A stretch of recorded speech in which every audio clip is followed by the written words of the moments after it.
Wonderful. Well, so great to be here with Matthew Pinzur, the Chief Marketing Officer of Jackson Health Systems. Matthew, welcome to our CMO series. Thank you so much for being here.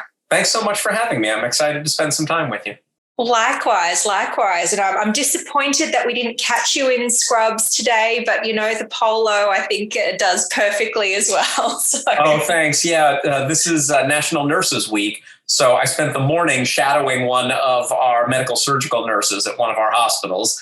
Then I ran out for a lunch meeting, and then I decided to spend time with you from my home office. So I was able to switch out of my scrubs into a polo real quick.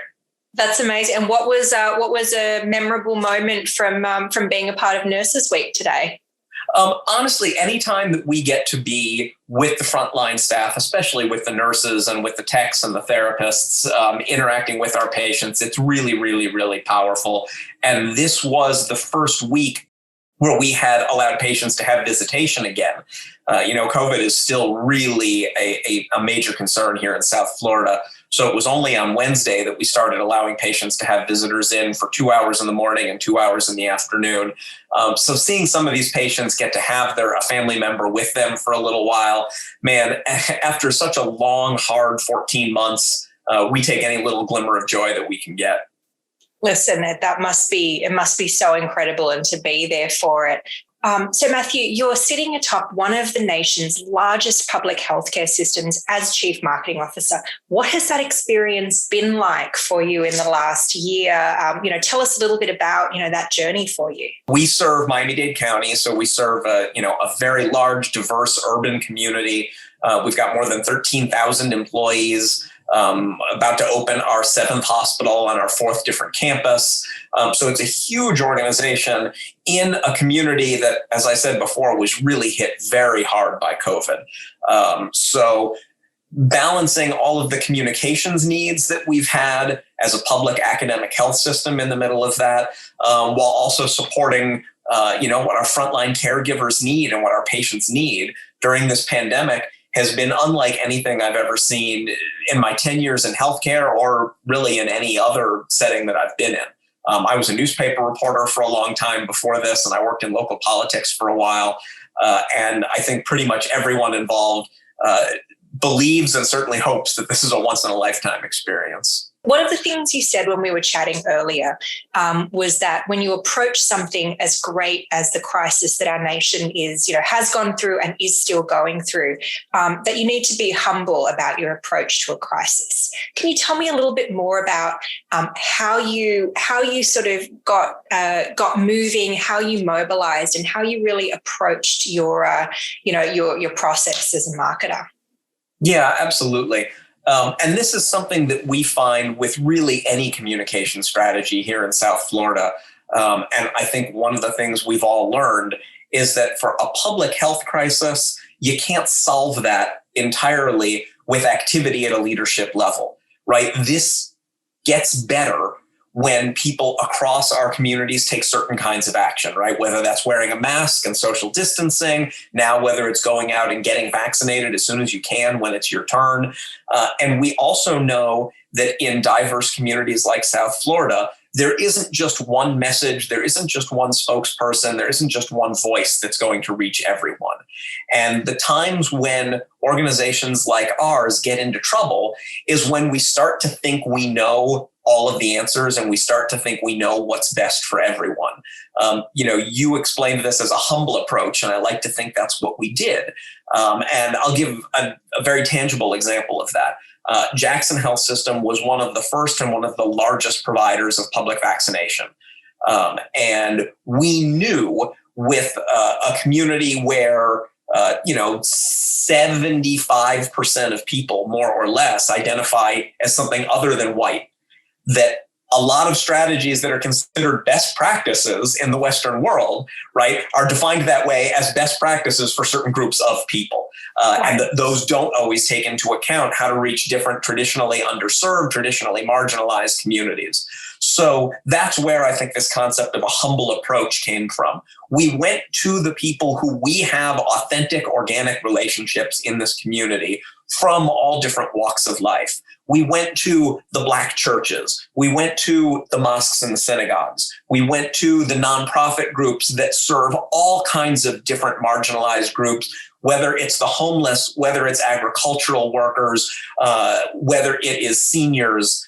And we said, what do we need to do with you to create opportunity for your folks to get the public health messaging that they need and hopefully to get that shot in the arm as soon as they can? And it was different with every group. So very early on, as early as January, February, we were holding Zoom town hall meetings with nurses and with doctors, because one of the things that the broader research found very early on is that it's great when political leaders talk about this. It's great when athletes and movie stars talk about this. But for especially the people who are on the fence about what their behavior should be, the messenger that's going to change things for them is going to be a nurse, a doctor, or someone who's close to them in their life, a neighbor, a relative, a religious leader. So we wanted to create opportunities for these influencers in relatively small groups, 30, 50, 60 at a time, to be able to hear the facts directly from our doctors and nurses and be in a contextual setting where they could ask any question they want without feeling embarrassed that somebody was going to make them feel stupid, without feeling like it was an inappropriate or wrong question. We had ways for people to ask questions anonymously, even though it was still live, to test out rumors that they had heard. And we found that when they had that opportunity, not only were we learning the best way to get the message out, we also were gaining advocates in the community, the cheerleaders, and we were making sure that people understood that once we get past this pandemic, that this brand, this Jackson Health System, is here for them, cares about them, respects them and where they're coming from. So we also understand that this is going to pay dividends for our success for many, many years to come. Well, and you mentioned, you had sort of a multifaceted approach, right? It was very grassroots, but you were shooting highly produced videos, not just in English, but also in Spanish and Haitian Creole. But you also mentioned that you were doing some on the ground content creation at vaccination spots. Can you talk a little bit about that? Like, was that tough to push through, like organizationally? Because I imagine there's all sorts of clearance and other things. Like, how did you navigate that? And how did you know that that was the right thing to do? We are really fortunate at Jackson that the core of our executive leadership team has been together for 10 years now. So there's a huge amount of trust among one another. So when the geniuses on my team, who are all much smarter than I am, when they said one of the key things we have to do is we need to get into the vaccine centers and we need to take these real-time 20 and 30-second videos of these folks saying, here's why I came today. We honestly didn't even have to get clearance through the system, right? We talked to the executives who were in charge of each of the vaccine sites. We said, here's the time we're going to be here. Here's how we're taking care of all the privacy concerns. Let us know if there's anything you need or want from us. And bang, we did it. So we would frequently take these videos in the morning and have them out on our social channels after lunch. Well, and that's incredibly inspirational, because if I apply this to many of the marketers who might be listening to this, who are going, gosh, we're not getting vaccinations out. What we do is important, but it may or may not be saving lives, right? But I think just hearing about having the bravery to act quickly and to be agile, even when you're navigating a tough environment like that, I think there's a lot that could be broadly applicable to how you just mobilize the local community. Like a big theme that we talk about is, how do you understand what's happening in culture so that you can go and be a part of that? And I think this is just a great example of embracing your different communities. And I mean, you were talking to me about just the diversity that you have in the Miami-Dade County and how different it is, just almost block by block. And how you sort of embrace that in a very holistic way. Well, and Tanya, I think one of the themes that you see throughout this conversation is you can't wait for the crisis, right? Everything that you're empowered to do, all those tools in your toolbox are honed during the regular day-to-day stuff. So if as a marketer, you are making decisions that are helping your organization as a whole, helping your individual business units, and helping those other leaders within the organization accomplish their goals, that's how you earn the credibility to be able to move quickly and pivot into action when the mess really does hit the fan, right? So it's only because, for example, my media relations team has such a strong reputation of being zealous about protecting patient privacy, because our hospital CEOs see them doing that day in and day out for years now. When we say, hey, we want to parachute into your vaccine center and we'll be responsible for the privacy issues, they know they don't have to give that a second thought. They know they don't have to back check that. It's one less thing on their plate. So that's the way that the day-to-day ways that marketing and communications interact with the rest of the organization becomes crucial in an exponential way.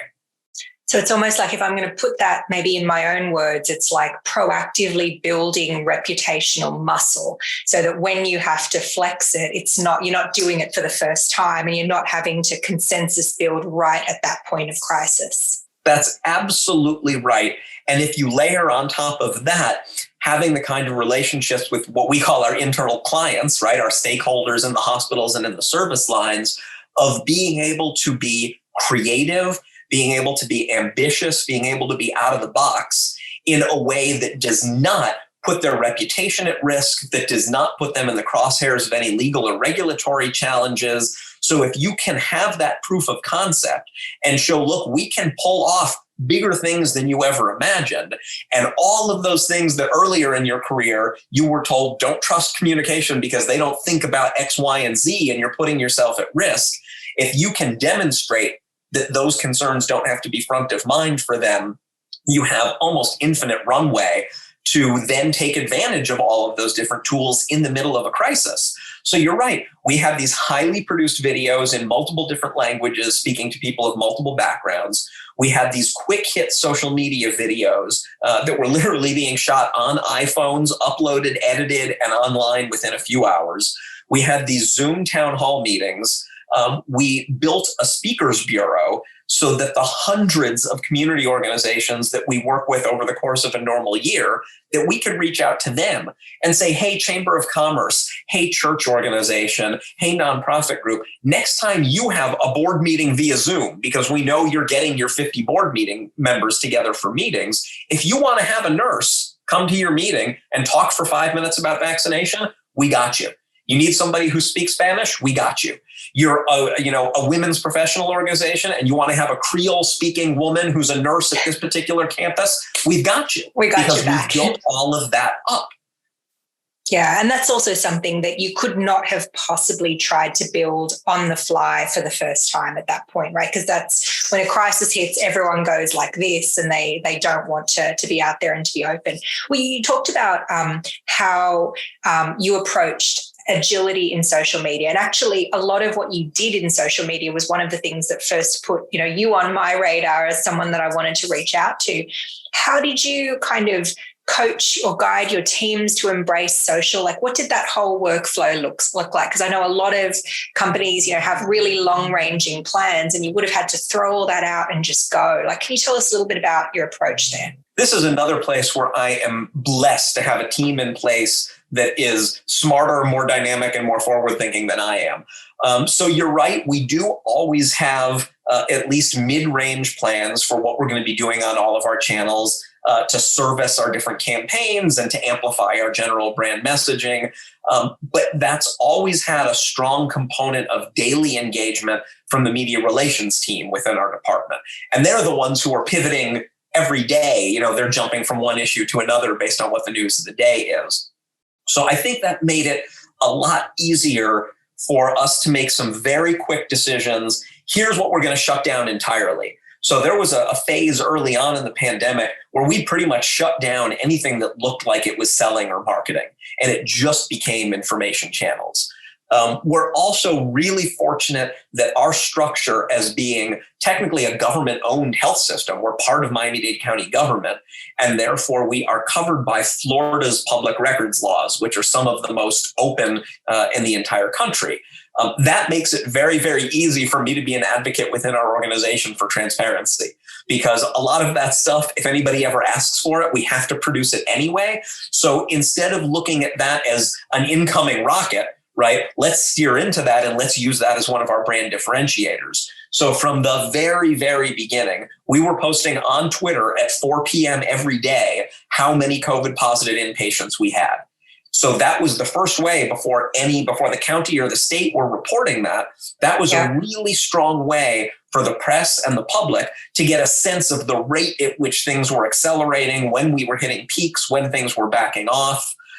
We were also reporting on a daily basis the running total of how many COVID positive patients we had discharged, because we wanted people to have a sense of how many people were being directly impacted by this disease. And then from January until just last week, we were also daily reporting on social media how many people we had vaccinated in our community.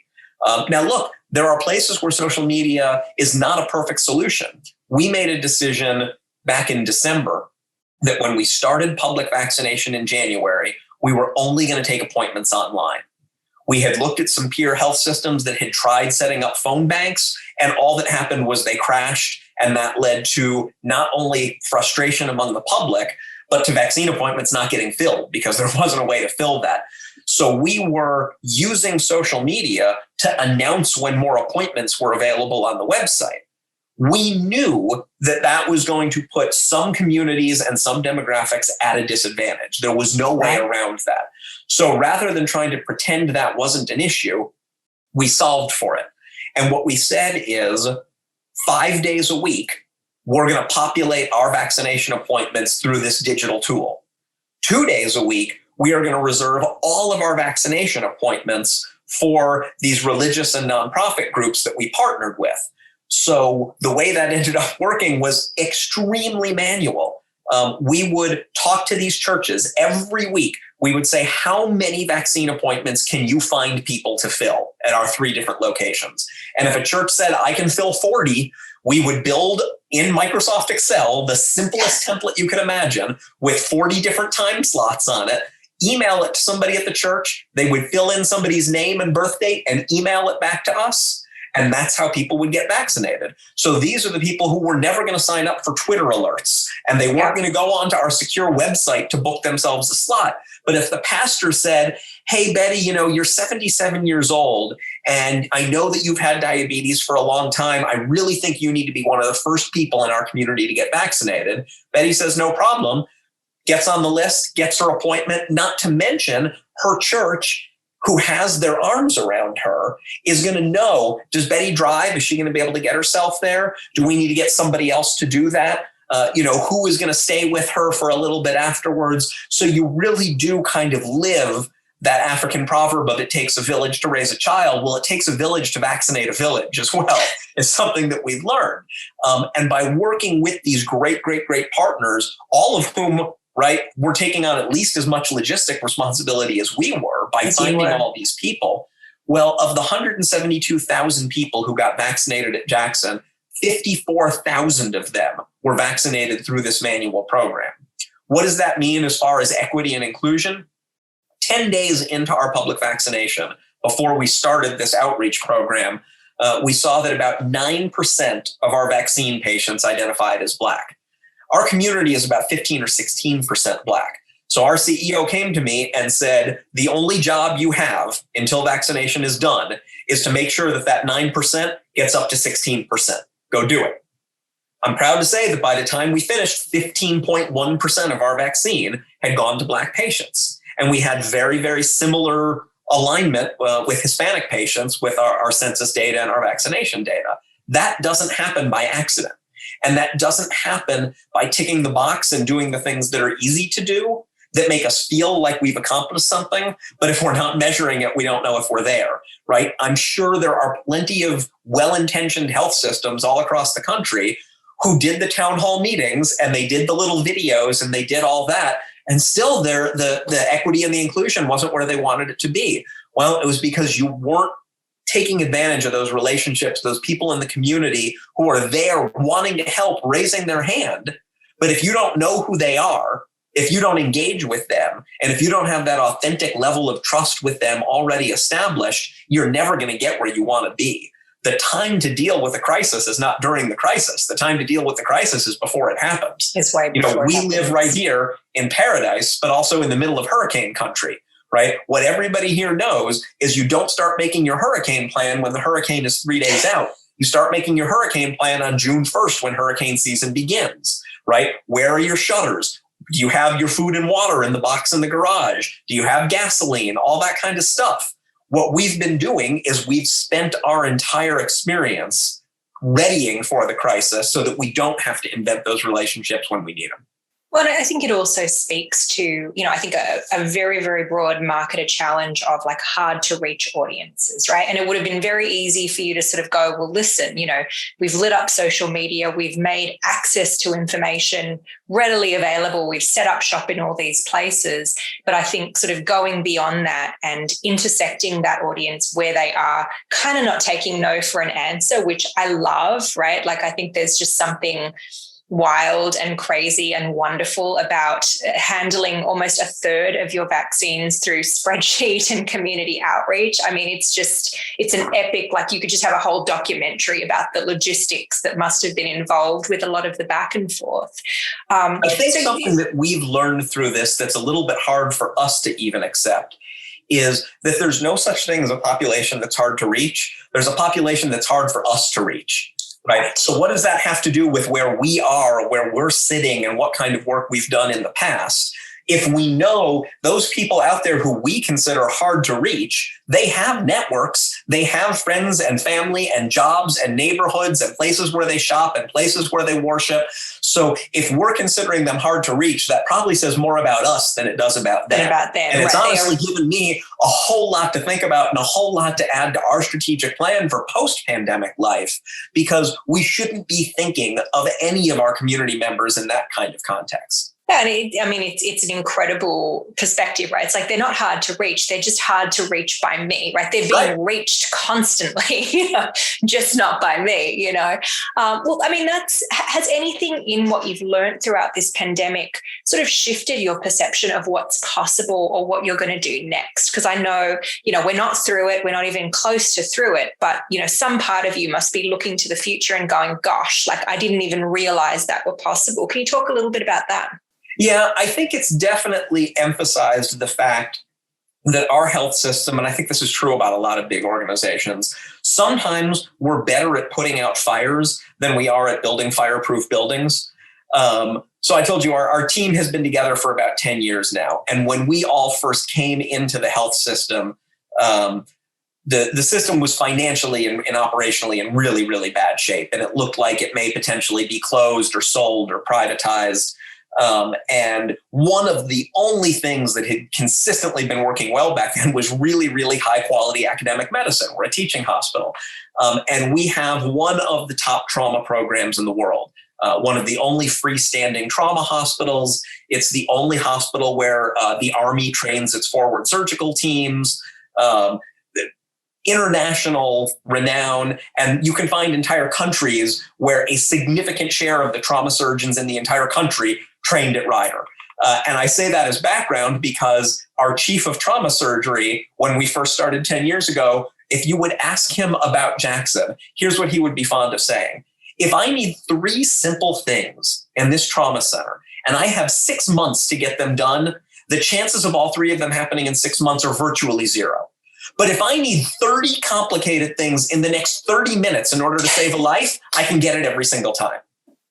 So I do think we let ourselves fall into the trap of being so good at putting out fires that we don't build the fireproof buildings, right? I was really lucky because I have this great team around me that I was able to pluck 2 or 3 people from my team. And 90% of the time, I was able to tell them, I don't want you working on COVID. I don't want you working on vaccine. I don't want you working on any of that. I want to make sure you're looking 6 months, 12 months, 18 months down the road so that when we can resume elective surgery, which obviously we have long since done, when we can resume visitation, like I told you we did today, and when people in our community feel safe coming back into hospitals, I don't want us to be 18 months behind, right? We have to be ready to execute those strategies to rebuild that volume. We operate our health system on a tiny, tiny, tiny budget margin. So if we let ourselves entirely lose sight of the horizon, then when we pick up our heads and we come out of this, what we're going to be facing is a big gaping hole in our budget, which imperils our ability to serve our mission in Miami-Dade County. So I think that's left us in a position of remembering how important it is to strike that balance between being agile and nimble and handling what's right in front of you today, and also making sure that you're making achievable, smart plans for the next 6, 12, and 18 months, and that you're showing the backbone to stick to those plans unless there's a good reason to deviate from them. Well, it ties into something that I think you said earlier, which was, you said, when I'm dumb, I surround myself with smart people. And when I'm feeling smart, I surround myself with smart people who disagree with me. Yeah, I stole that from somewhere, but I can't remember where. So I love it. You said it, and I just stole it from you. Well, I love that, and I think you've also said failure is a core value on your team. So can you talk a little bit about your unique brand and how you approach your role and like what that looks like? So I think we've talked a lot about what you've done in the last, in the last year or two, but I'd just love to know more about your specific approach. So I like to joke that there are about 13,100 employees at Jackson, and I'm the only one who will admit that I'm not an expert on marketing, right? I'm sure that marketers in large organizations, especially healthcare systems, are familiar with this feeling where every internal department that you have knows better than you do about how you should be advertising, right? And it's because, look, none of us perform transplant surgery, right? None of us set Foley catheters every day, but every single one of us is subject to advertising. So since we are all advertised to from time to time, then we think we know everything there is to know about it. I'm very, very comfortable in the space of not knowing what I'm doing. I also don't come from a healthcare background. I've been at Jackson for 10 years, but before that, I was a newspaper reporter for 10 years, and then I worked in Miami-Dade County government for about 3 years. So I really was able to come into this, I think, with the good and the bad, right? I had a totally fresh perspective. I don't think I'm overly tainted by the conventional wisdom in healthcare marketing. On the other hand, I have no idea what I'm talking about, and it often shows. And layer on top of that, as I mentioned, when we started 10 years ago, there really was no budget to spare. So even though I think my marketing budget today looks pretty lean compared to peer institutions and certainly compared to for-profit hospital corporations, it's definitely a much more comfortable budget than what we had 10 years ago. Back then, we couldn't afford to just go spend $1 million on billboards or on a flight of TV commercials. So what we have always asked ourselves is, what can we do that is really unusual and is going to stand out because it's unusual? Let me put it a little bit of a different way. There are 20-something hospitals in Miami-Dade County beyond the Jackson hospitals. Cardiology and cardiac surgery is something that there's a lot of competition over, always has been. And for years, we talked about whether we should be getting into marketing our heart program in an aggressive way. And what I always said was, with all that noise out there, the only two ways to market are to do the same thing that everybody else is doing, in which case you're just adding to the noise, or you have to do something that can be noticed above that noise. But you can't be noticed above that noise by just doing the same thing that everyone else is doing and trying to do more of it. So how can we do the things that are wild? You repeated back to me the thing that I always say to job candidates right before we make an offer to them. In their last interview, I ask to meet with any finalist, and I tell them failure is a core value on this team, because if we're not failing from time to time, it means we're not being ambitious enough, and it means we're not being unusual enough. And I try and create a safe space. I will tell them about failures that I've had at Jackson alone, where I have wasted more money and wasted more time on failed projects than things they could ever imagine doing, right? And on one hand, I want to really make clear to them that it's an expectation that they are going to be adventurous intellectually. And I also want to let them know that this is a safe place to do those kinds of things, right? If I can experiment with something that costs $250,000 and we end up with nothing to show for it, and the CEO and the CFO don't respond by firing me, they respond by saying, okay, well, you spent $250,000 to learn something. I hope you learned from it. That's the kind of environment that we want to foster in every part of our organization, but especially on the marketing team, where we have to stand out in such a crowded field. You use the word unusual, and I've never really heard that being used in the context of marketing. Can you tell me more about how you came to that? Because I think that is something that is a standout when it comes to not being a part of the clutter. Desperation is good for inspiration. So again, when you can't afford the billboards and the TV commercials, you find other things you've got to do. So I'll give you a few examples. Very early on, we were just trying to reestablish the brand. So it was about trying to bring patients into specific service lines, but we just needed to let people know that Jackson was a healthy going concern where you can feel good about anything, whether it's getting surgery or coming to the emergency room. So we hatched a truly half-baked idea of trying to break the Guinness World Record for the most number of people trained in CPR in the same day. And we partnered with the public school system. We partnered with the University of Miami. We partnered with the American Heart Association. We partnered with Red Cross.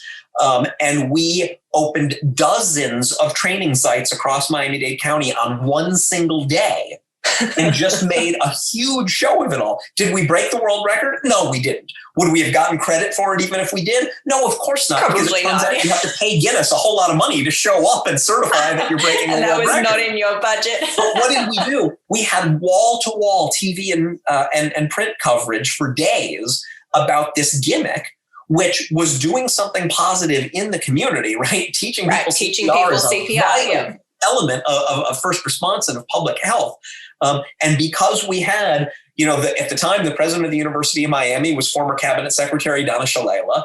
Our superintendent of public schools down here is something of a celebrity himself. We had some actual celebrities involved. We had school kids. We had nonprofit leaders. We had business leaders. We were sending a message through that.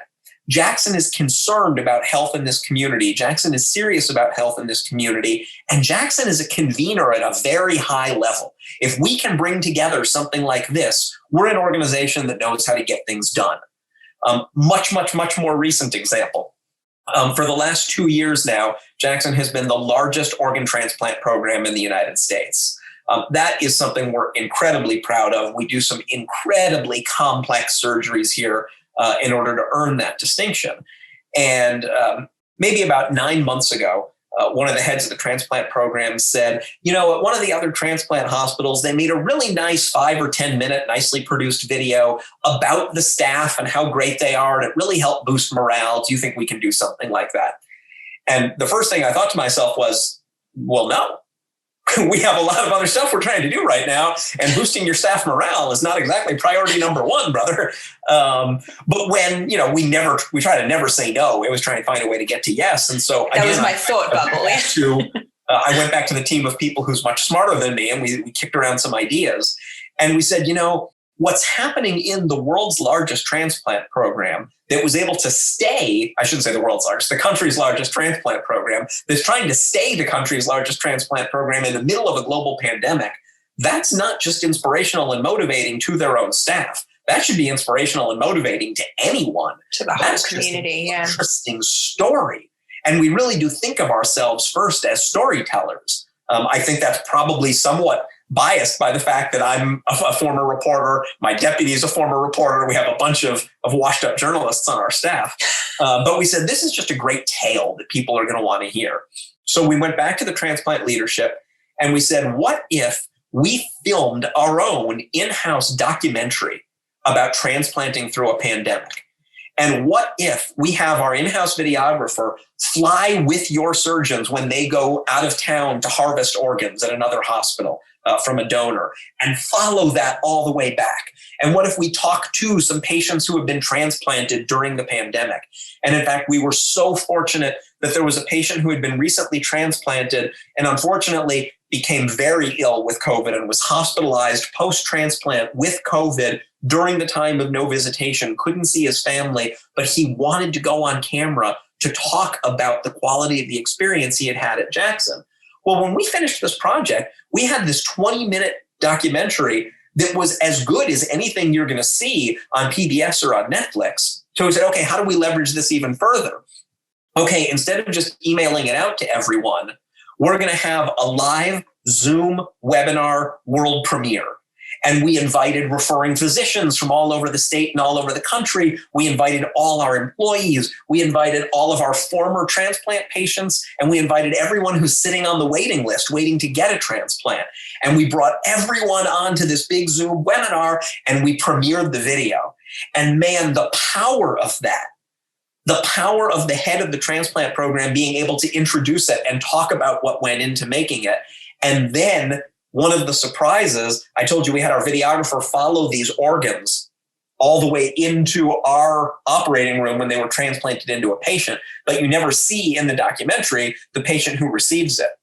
Well, in this world premiere Zoom event, we had the 5-year-old boy and his mother who had received the organs talking about what it was like to see all of this. There was not a dry eye. I'm a former reporter. I have no heart and no soul. And I was bawling like a child watching this mom talk about seeing these organs that are now the heart that's now beating in her son's chest. Those are how we find the opportunities to do things that I'm not aware of anyone else doing this kind of stuff. And you can see that video right now, www.miamitransplant.org. If you scroll all the way to the bottom of that page, you'll see transplanting through the pandemic there. That's amazing. I mean, how much do you think your background as a storyteller and as a writer has informed who you are today as a marketer? And a second part of that question is, do you view yourself as creativity-led, data-led, or something else in between? Oh, that's a great question. I think that stories are what people remember. That was just earned experience in my time as a reporter. You can present all kinds of facts and figures and data, but unless your reader is an expert in that area, it's really, really hard to contextualize that. There's a number, and I don't know what it is, but there's a number beyond which they said the human imagination can't really contextualize or abstract beyond a certain number. So whether it's you're talking about, the number of children who are in public school or the number of lives lost to a pandemic, does the human brain think of 30,000 differently than it thinks of 300,000 differently than it thinks of 3 million? Not all that much. It's really hard. Yeah, it's once you all get just to that a level. lot. Yeah. When you have those individuals who have those compelling tales to tell, that's what'll stick with some people for years or for longer. In fact, when our media team is training new physicians on how to work with us to try and get earned media out there, one of the things that's most important and sometimes most difficult for us to impart to them is it may or may not be a great media story when you've done some kind of medical breakthrough. It's definitely a great media story when you've had a patient who on your way home that night, you call your aunt because she's going to be so amazed to hear this story. So sometimes that happens where the actual clinical work is pretty routine, right? But something amazing was happening in that patient's life at that time. Or sometimes it is the first time this sort of thing's ever been done. But we really will almost never do a media pitch about some kind of clinical advance or procedure unless there's a patient story to hang that on, because that's what people are going to remember. So do I think of myself as data-driven or as creative-driven? I don't think I think of myself as driven by either of those so much as I think of myself as driven by stories. And I have learned over time the ways in which you need to have the data to measure the impact of what you're doing and to prioritize the decisions you're going to make. And I've learned that I need to surround myself with those great creative people because I am not naturally gifted as a creative. But I do think I have a sense for a good tale. And I do think I'm able to avoid falling into the trap of doing things the way everyone else does them or doing things the way that they've always been done. In fact, I'll tell you one more short story. When the first year we started, we wanted to do a reception for some donors to our 501c3 foundation to unveil a new art exhibit in the hospital. And I said, it doesn't have to be anything fancy. We'll do it on a Tuesday night. We'll get some past hors d'oeuvres. We'll do beer and wine, nothing more. And some of the people who've been there a long time said, you can't serve alcohol. I said, why not? They said, you're not allowed to serve alcohol in a hospital. I said, I had no idea. Can you show me the regulation or the law where they say that? Well, a day later, I get an email that says, oh, no. It's not because we're a hospital. You're allowed to do it in hospitals. It's because we're a county-owned building. You're not allowed to have alcohol in a county-owned building. It's like, well, I spent the last 3 years working in County Hall, and there used to be a bar in the lobby. So that's strike two. You've got one more chance. Do you have anything else for me?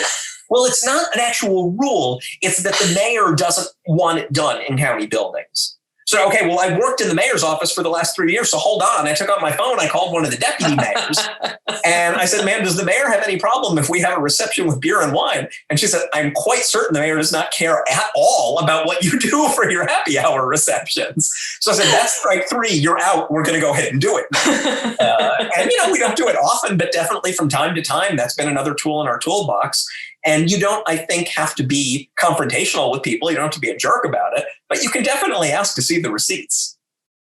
Well, and pushing the envelope. And I mean, you talk a lot about, and you give a lot of credit to everyone around you, but I think that your ability, to give them air cover and to give them that permission and to facilitate and to bring it all together, I think is a big differentiator. And in my experience, the people who ought to take a lot of credit, Matthew, frequently don't. So I'm sure we can read into some of this for you as well. Well, that's nice of you to say, but I really do think that's worth peeling away a little bit more, right? Because what I'm doing is not rocket science, right? I don't see my job as, I don't hire writers because I'm too lazy to do the writing myself. I hire writers because they can write better than I can. I don't hire designers because I'm too lazy to design myself. They have a skill that I don't have, right? I honestly see my job as the easiest one, which is find the great and talented people, build them up and empower them, get as much resource as I can for them, make sure that they have what they need to think these things through all the way, and then just clean up any mess behind them, right? That is not a complicated thing at all. I'm kind of shocked that there aren't more people doing it. Well, listen, it's I think based on many conversations, it is not as easy as it might sound as you say that. But I think bringing that all together and particularly unifying your team and your community through the experience that we're going through. I mean, thank you for doing that incredible work. I'm sure many people feel the same way. And thank you for being here. I mean, this was just an incredible interview. I feel like I heard stories I haven't heard before, and I now want to go and watch that documentary so that I can have some sort of emotional catharsis, which is always great for the end of the week. But thank you so much for being here as our guest. Very, very much incredible. My pleasure. I always enjoy having conversations like this. As I'm sure you can tell, I love the sound of my own voice. So it's nice to have you and the audience here. But honestly, I could be sitting here in an empty room doing it to myself and enjoy it almost as much. Well, then we're lucky that we were able to tap in and capture this for our viewers and our listeners. Thank you again, Matthew, so much. I look forward to talking to you again. Thanks so much, Tanya. Be safe. Take care. Bye.